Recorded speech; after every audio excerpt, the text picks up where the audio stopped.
welcome to season 1, episode 3 of Robert, Genna, and Whatever This Is. If you don't know by now, I'm Genna. The bald one is Robert. And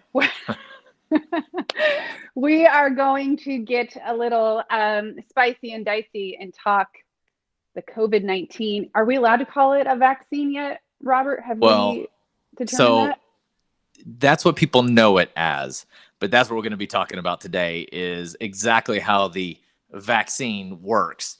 And is it really a vaccine or not? But that's what people know it as. So that's what we'll call it still. Okay. So I think that's something that we should go ahead and start with. Just there's a lot of push right now, a lot of even upset and arguments when it comes to getting the COVID-19 vaccination shot. And now you know that some people are being approved to get the booster. And then in about 9-10 months, everyone who has received a Moderna or Pfizer vaccine will also be due for a booster. So a lot of people are hesitant to get the vaccine. And it's been kind of almost politicized and become a Facebook argument. Go and look at a COVID-19 shot post. If you want to be a hero, go get the vaccine. And then look beneath it. You don't know what it does. And, you're no better than me. And it turns into this whole thing. But really, what everybody should do is talk to their doctor. And we'll talk about that in a second. But you have done some research over just the past few weeks, if not months, when it comes to the vaccine. And you've been able to even talk to professionals about it. So what got me really saying I need to know more than just what I Google. I need to talk to epidemiologists. There's more than Google? There's more than Google. So I thought I need to look beyond Google and go actually talk to infectious disease experts as well as epidemiologists and get answers to questions I had based on things I've been researching. And the thing that got me wanting to do this wasn't necessarily even because of all the arguments. It was actually more because of the people who are vaccinated who are walking around like they are Superman, like they're invincible now. Oh, I'm vaccinated. I'm protected and everybody else isn't. And yet we started seeing a huge spike in people who are fully vaccinated going to the hospital. So I was like, what's going on here? So that was the first thing that got me really going. What's going on here? And so I talked to these experts, and we're going to try to dumb this down the best we can so you and I can understand this. And so when it comes down to it, when you get one of the vaccines, and the Johnson & Johnson vaccine is a little bit different, but it still works pretty much the same way. When you get one of these 3 vaccines that are approved in the United States, you are given you're basically given, or the vaccine introduces a spike protein into your system. When that spike protein enters your system, it's a foreign agent. It's not supposed to be there. So your body develops antibodies to fight that spike protein. All right. So the spike protein is actually also found on the outside of the coronavirus. So SARS-CoV-2. The outside of it has a spike protein. So now that you've gotten the vaccination that's introduced a spike protein to your system, you've developed antibodies, or little soldiers, I call them. So your little antibody soldiers. And they go, all right, we whipped that spike protein's butt, and we're going to go over here and relax. We're going to go on leave for a little bit. Well, then if your body gets introduced to SARS-CoV-2 or COVID-19, which has a spike protein on the outside of it, then your body goes, oh, hold on a second. Hey, antibody soldiers for the spike protein, I need you guys to come over here and handle this thing. So then it goes over there and it fights SARS-CoV-2 because it already is used to beating up spike proteins. The problem is, why we're seeing people getting sick and stuff, even though they're vaccinated, is the spike protein is just one of many proteins that are part of COVID-19. And particularly, it's not the main protein in the center of the virus. And so what happens is your body is starting to fight the spike protein, but in the same time, it's having to develop antibodies to fight all the other aspects of the virus. And so everybody's immune response is different on how they'll react and how they'll respond. And so some people get sick and some people get really sick, hospitalized sick, because their body's not able to keep up with, making the antibodies fast enough.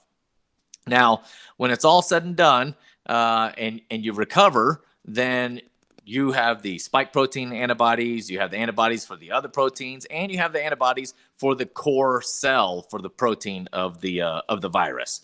And so but it takes a while to do all that stuff.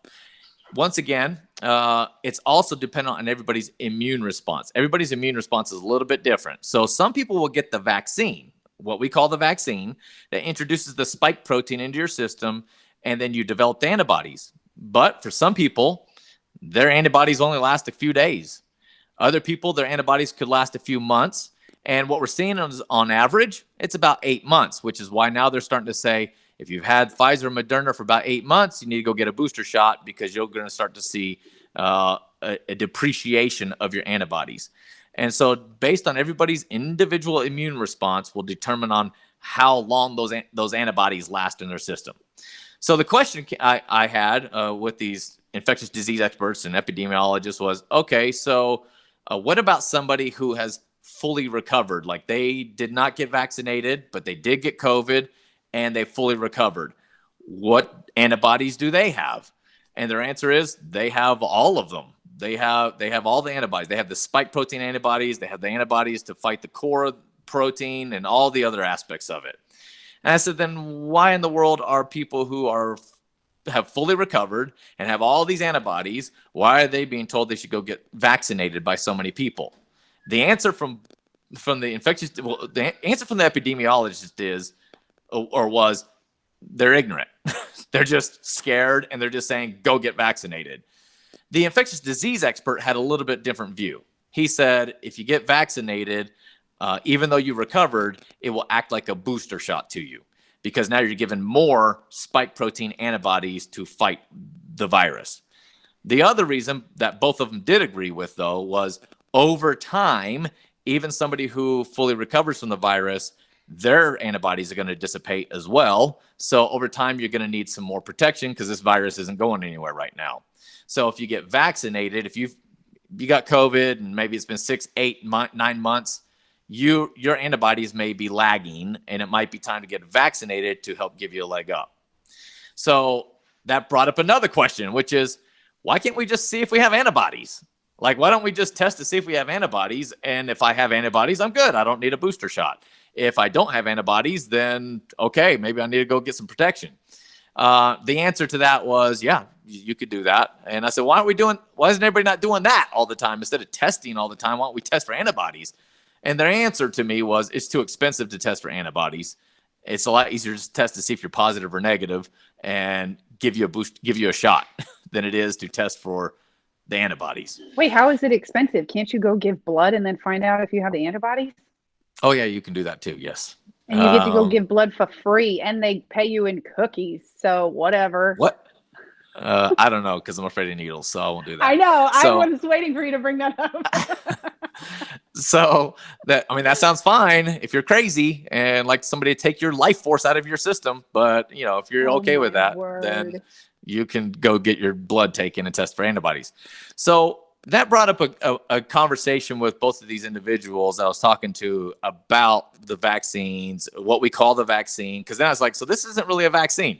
I mean, you're introducing a spike protein into the system, and then your body's creating antibodies to fight spike proteins, but spike proteins only. It's not even set up to just fight coronavirus. It's set up to just fight spike proteins. And they're like, yeah, that's correct. But that's all we have right now. They're still working on other things, but for now, that's all we have. And so one of the big things is, I started off saying what I was concerned about is people who are vaccinated are walking around like they're Superman. I'm invincible. I have been vaccinated. And you're like, well, actually, now that I have this new information, you're not Superman. You're more like Batman. You have a fancy utility belt to fight the bad guys, but you're not invincible. And that's what we're seeing. In some states, we're seeing as many as 24 to, I saw one state that had 60% of people hospitalized are fully vaccinated. Yeah, that's not Superman. That's Batman getting his butt kicked. Now, fortunately, what we are seeing is that the percentage of people who actually, okay, so they're going to the hospital, but fortunately, people who are vaccinated are indeed recovering at a higher rate than people who are not fully vaccinated. That is true. We have had but I heard somebody the other day on the radio say nobody's dying of COVID if they're fully vaccinated. Actually, no, that's not true. just since we've been covering breakthrough cases, which has only been recently that we've been covering it, like we're talking in the past month and a half to 2 months, just since we've been covering breakthrough cases, we've had 2,000 Americans die who are fully vaccinated. So, and it's only going to get worse as the Delta variant continues to spread, because the Delta variant's why it's breaking through. So here's the interesting thing about the vaccine.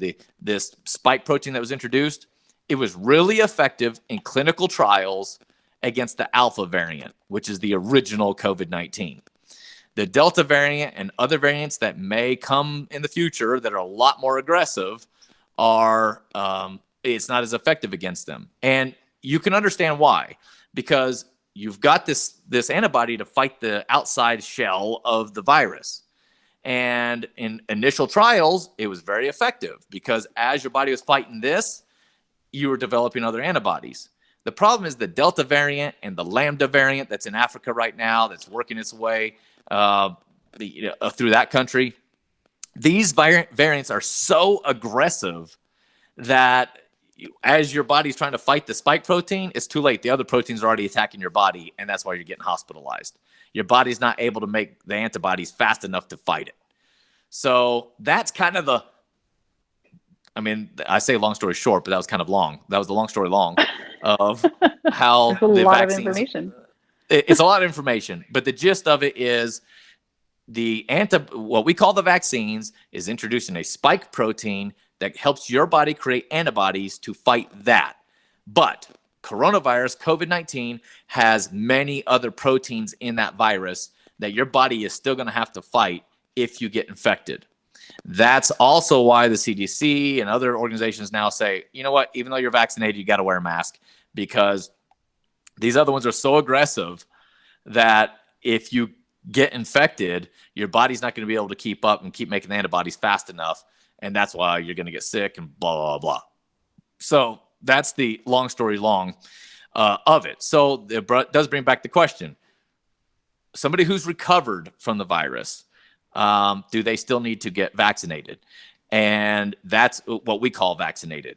And that to me comes down to personal choice, because even the infectious disease experts, even the CDC, in a recent interview with NPR, stated that we're finding reinfections in the United States to be less than 1%. So we're seeing people who are fully vaccinated who are having tons of breakthrough cases of that. But breakthrough cases for reinfections, even the CDC admits it's less than 1%. They're finding through a study from Emeril University, a study from the UK, and another study from actually Africa that is finding that people who have had COVID and recovered usually have their antibodies for up to a year afterwards thus far. I mean, we don't know because it's only been around for a year. So thus far, you have pretty robust protection a year afterwards. Once again, the caveat, the change, the difference is that the Delta variant. The Delta variant is so aggressive that even people who had COVID in the past and have all these layers of antibodies are starting to get reinfected now. We're starting to see reinfection rates starting to jump up from people who had COVID in the past as well because of this Delta variant. So that's the long story long of it. And I don't know if you have anything else you want to add to that before we move on to being healthy and other things that you got to do to prevent to get through COVID. Yes, being healthy. So here's my problem. There's a lot of wars on vaccine, whether you're anti-vaccine and people think that you eat tree bark, or you're pro-vaccine and they think that you eat meth. I don't know. Like, people, they argue about stupid stuff, and vaccines happen to be one of them. Some vaccines work. That's why they're vaccinations, and they inoculate and create immunity against infection. Right? So, like, the definition of vaccine is a substance used to stimulate the production of antibodies. We just mentioned that. You just said that. And provide immunity against one or several diseases. Okay? So it provides immunity. What we're seeing with the shot for the COVID-19 shot, which is being pushed on us, is that it does not provide immunity. No, it just doesn't. It reduces your symptoms and your risk of dying, but it does not completely make you immune. So that's my issue with the CDC, the World Health Organization, local departments of health all over the country and the world calling it a vaccination. It is not. Just like the flu shot is not a flu vaccine, it's a flu shot. It's a booster to attack whatever possible strand of influenza is coming out each year. That's why you kind of roll the dice and see, is this going to protect me from this upcoming flu season? Because it's the one from the last season. But what we have seen, and again, people will call this like conspiracy theory. You can call it whatever you want. I don't know. Do we need to bleep that out? Is that like, when you don't completely inoculate and kill off a virus, or at least live a healthy enough life that your body can naturally create immunities, more viruses are going to stem. And that's what we're seeing from the Delta variant. Is like so you had the Alpha variant, and you were able to like, okay, maybe we can get a vaccine from that, but it wasn't a full vaccine. It was a shot to reduce it. So then stemming from that, because all of a sudden you have these viruses, they're going to breed if they are able to catch one another, right? And it spreads. So I have an issue with people calling it the vaccine, number one. Second, on top of that, like people argue like, well, vaccines save lives. We don't have polio. Okay, so the first case of polio was in like 1894 in Vermont. And there was like, what? Okay, so how many people had polio? Let's see, like 58,000 cases in 1 year. Okay, and about 3,000 people died that year. That's a pretty decent number out of those cases. I understand that. But there was a vaccine created to actually inoculate and kill off that virus. So that vaccine is a vaccine. It's done its job. It has that stamp. So when we're still in the trial phase, because that's what this is, look, we're like, oh, does it work? It's not a vaccine yet. It's a trial shot to reduce the symptoms. And on that note, on Friday, we lost a family friend who was vaccinated to COVID-19. And so fully vaccinated, did all the things they were supposed to do, and still caught COVID-19 and passed away after battling for a couple of weeks in the hospital. So no, it doesn't completely save lives. And so that's the other thing, is there's a lot of discrepancy when it comes to the verbiage. And so I have an issue with that too. And I agree with you on that, because they call it the vaccine. That's why people were walking around like, I'm Superman, I'm invincible now. It's like, oh, this isn't a vaccine. And then they stop washing their hands. They stop eating healthy. They stop living a good life. Social distancing. They stopped doing all the things they were doing to prevent getting COVID. And as soon as they got vaccinated, they went, I'm free. I can do whatever I want to now. It's like, oh, you don't have a vaccine, actually. No. This does not kill the virus like you just stated. In fact, I was actually reading, I actually was talking to somebody else about this, and they were talking about how the Spanish flu ended, which is what everybody kind of compares this to in 1919. And they said when it came down to it, researchers believe the reason why the Spanish flu really went away was because it mutated into a variant that was less deadly and that was less contagious. And because it mutated into something less dangerous, it fizzled out and died away. It wasn't really because of vaccines or anything like that. It was because it mutated into something less deadly. Unfortunately, with COVID, it's the opposite. It's mutating into something more dangerous and more aggressive. And so, and then people are walking around like they're Superman because I'm fully vaccinated. It's like, no, that's not how it works. Okay, so speaking of the flu, and I'm surprised Spanish flu hasn't been canceled yet, because I thought we were woke enough to know that that's offensive.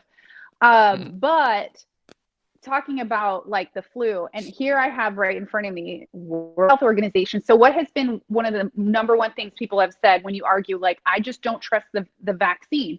And then people will say, oh, you're stupid and uneducated. Go to these legitimate resources and read what they have to say, right? Okay. Yeah.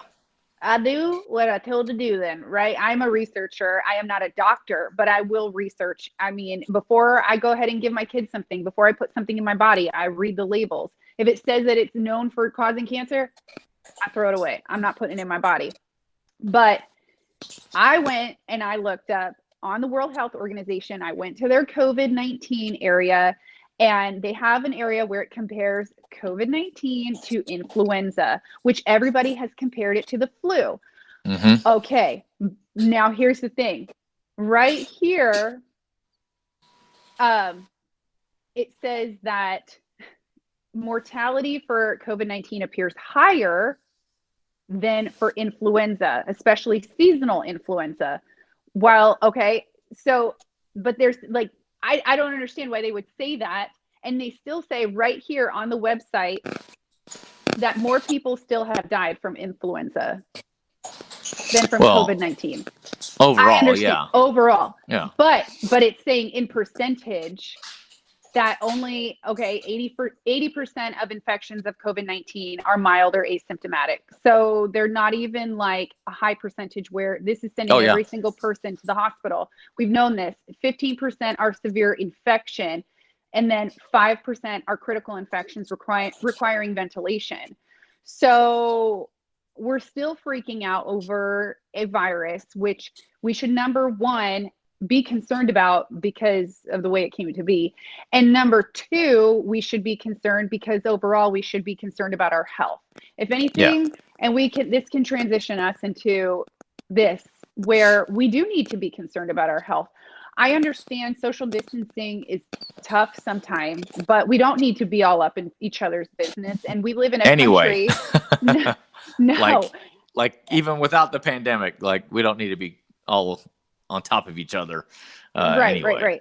Well, okay. So, either way, it should have been a wake-up call since last February when everything started going awry that we need to get our health back in order. America has known for years that we have an obesity issue. We have an issue with diabetes, high blood pressure, high cholesterol, high triglycerides.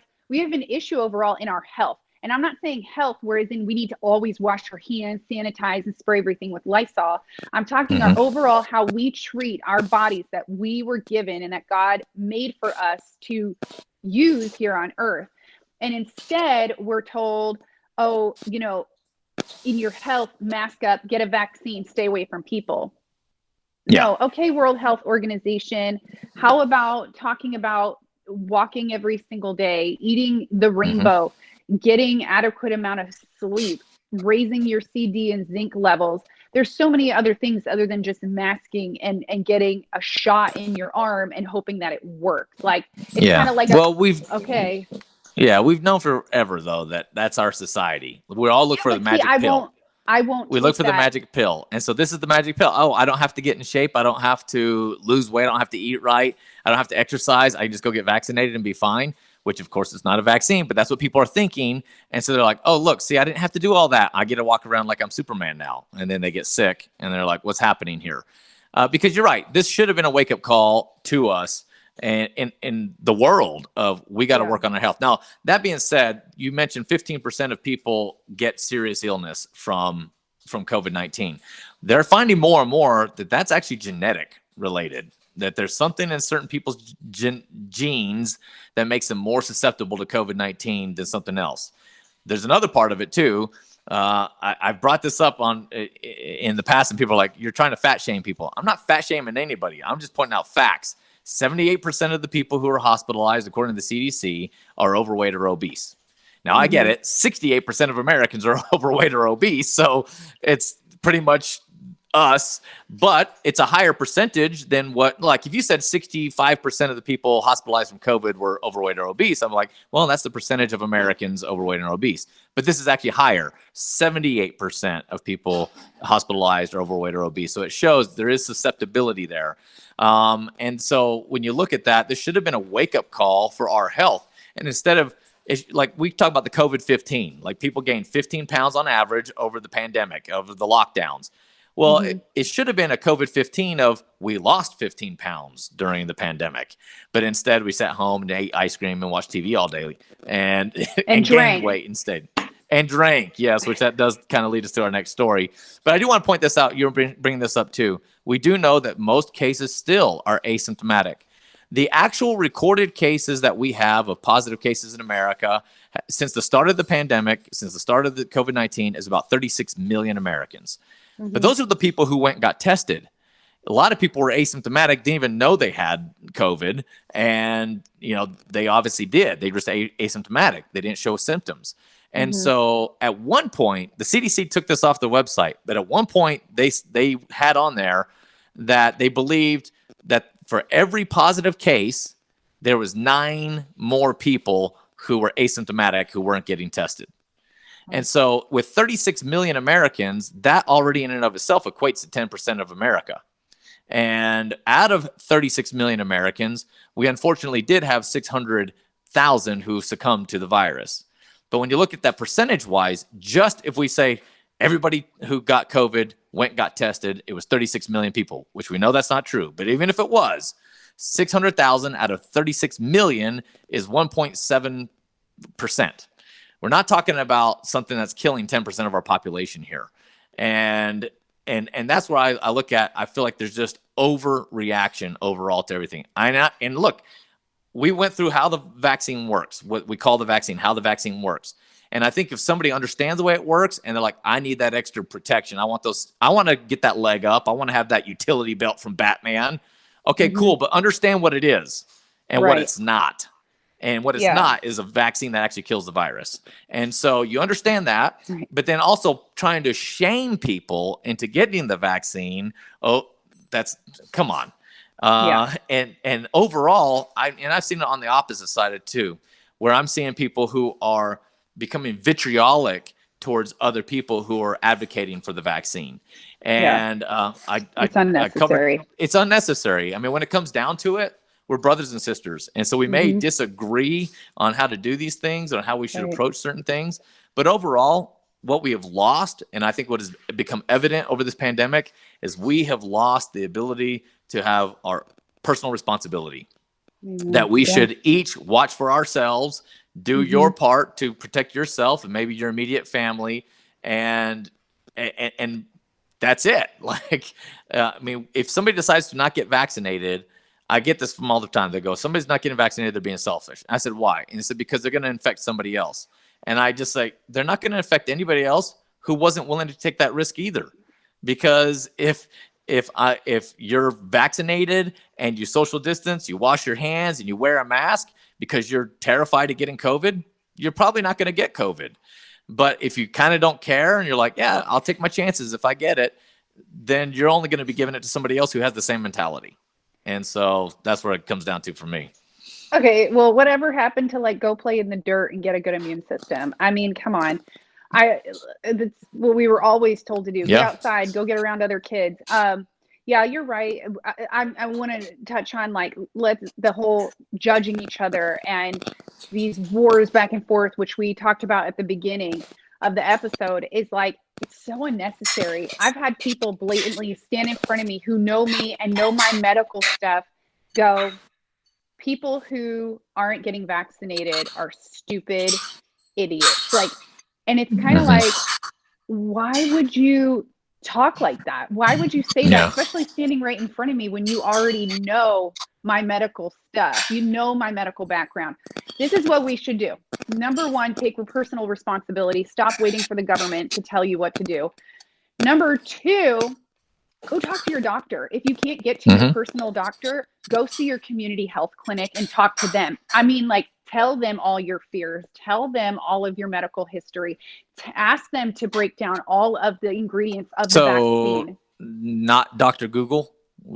You don't want me to go to Dr. Google anymore? No.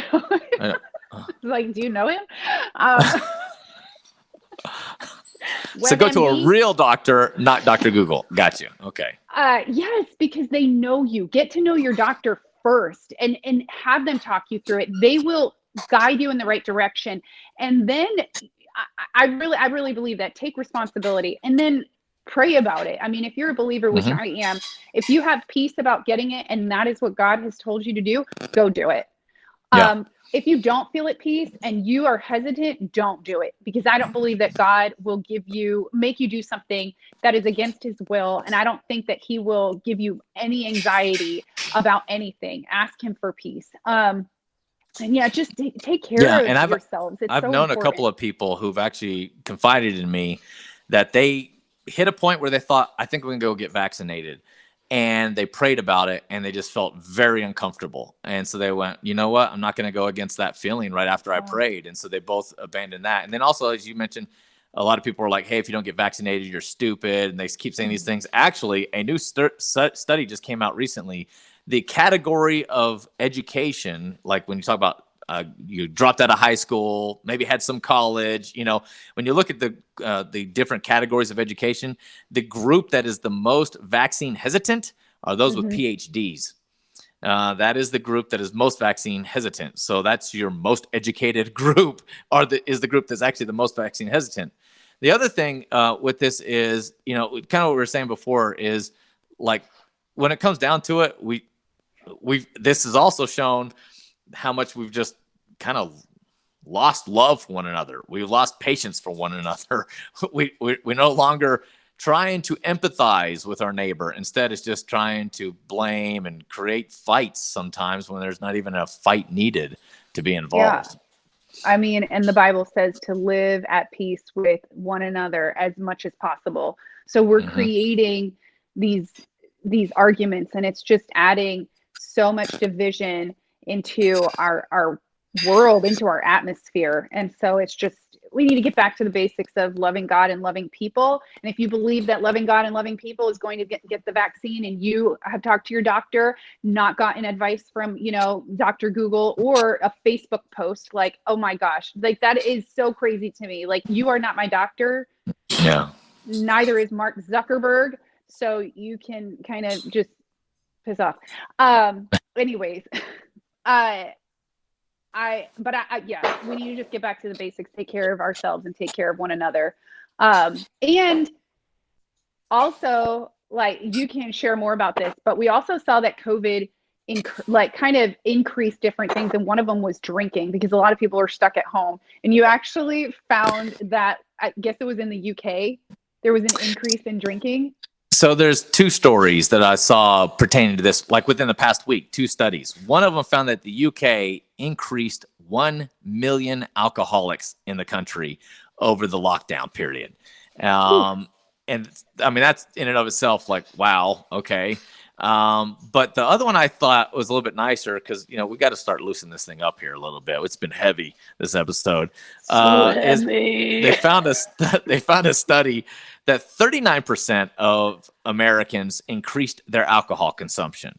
39%, that's quite a bit. However, when they broke it down by demographics, they found that mothers with young children increased their alcohol consumption 323%.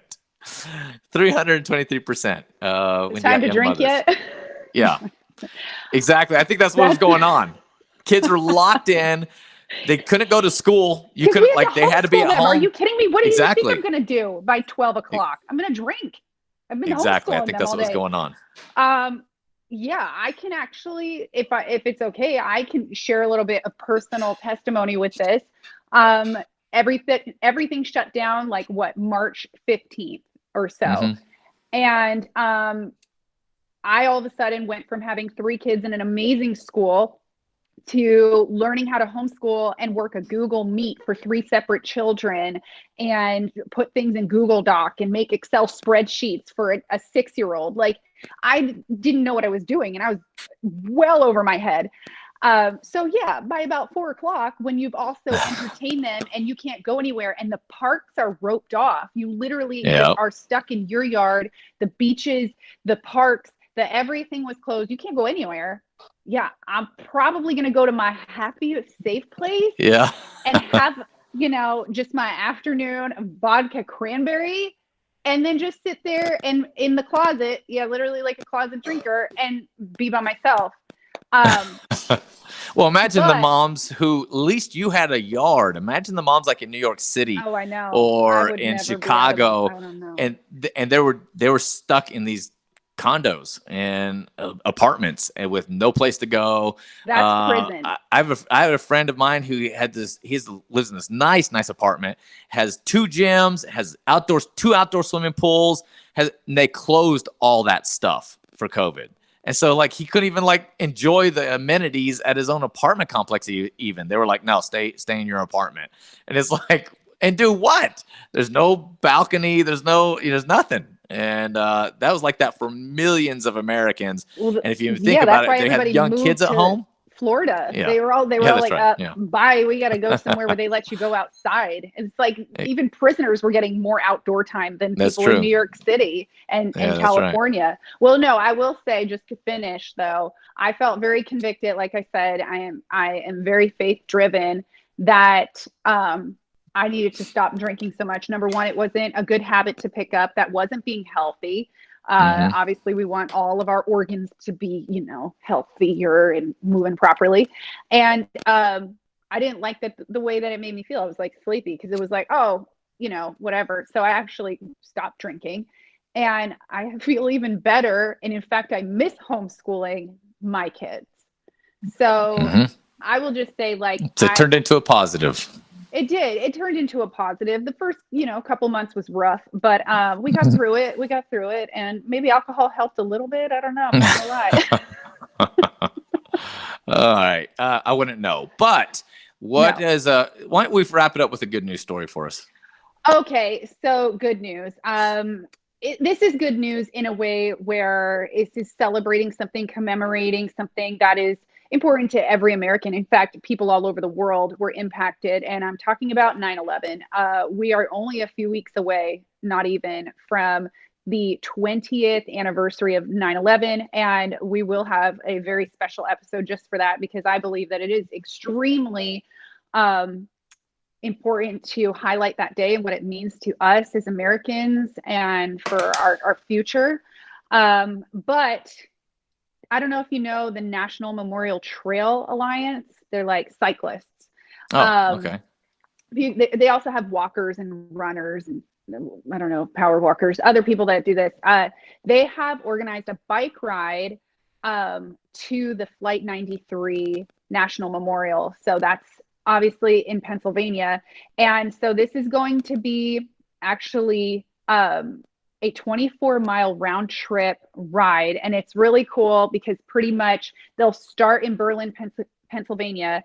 They'll end at the site where the Flight 93 crash actually happened. And throughout the time, they have invited people to come and either walk on the trail, sit on the side of the trail, and have like moments of silence or remembrance. And it's not happening on September 11th. It's happening actually on September 18th. But it's going to be like a day thing where people get to do this. I mean, the hardcore cyclists can obviously get through that a lot faster. But they're inviting other people even to just do this wherever they're at around the country. Like, you don't have to obviously be in Pennsylvania to do this. But I think that this is really something that we need to bring it back to. There's been a lot of sacrifice in our country. There's been a lot of hurt. There's been a lot of turmoil and division. And I always go back when I get really frustrated with politics and with the COVID-19 politics and with vaccine politics. I get frustrated with my American brothers and sisters. And I'm like, y'all stop fighting. Fighting. And I go back to that day, and I was 15 years old when September 11th happened. And I remember that, where it was just like mourning for the entire world. And I go back to that and I'm like, I remember how everybody pulled together and fought for one another. And that's what we need. We need to bring it back to that. We don't need the destruction to happen first. We need to tap back into that. And just be able to like go forward and have these days where we remember everybody. I think every day we need to remember, because it gives us gratitude. And gratitude isn't just being thankful. It's the way that we act in our attitude of just being thankful for our freedom, being thankful that we get to choose if we want to get vaccinated or not, or wear a mask or not. And it makes me really proud again to live in a country where people are still honoring those that were lost on 9/11 and honoring those who went, and the first responders who went to those sites. So National Memorial Trail Alliance, amazing organization, and people can check them out. And of course, this is happening September 18th. And I think that's good news, because right in the midst of all this happening, they're like, no, we're going to go honor people. And so I'm going to definitely be a part of it. I'm not really much of a cyclist, but I'll walk slowly. Like I say, if they like crawlers, I could probably do it. Hobblers, I'm more like a hobbler. You're a yogi. You're like a yogi. You like do yoga, so you could do like a downward doggish crawl. I am just starting yoga, so that's not. I couldn't do that. I'm a hobbler. That's why I could just hobble down the trail and maybe do like half a mile or something. See that. That's something we need to see. All right, Genna, why don't you tell them where they can find us? So where they can find the podcast, the YouTube, etc. Yeah, well, first of all, check out robertandgenna.com. You can email us if you have questions, comments, or you want to chime in and have your thoughts, or what you want to hear at robertandgenna.com. And then also find us on Facebook, Robert, Genna, Whatever This Is, and then Instagram at Robert and Genna. No, it's not a wedding registry or a baby registry, which I accidentally found. Yeah, that's very bizarre. It's just you and me doing this. Just us. Yeah. Yeah. But definitely check us out and let us know what you think too.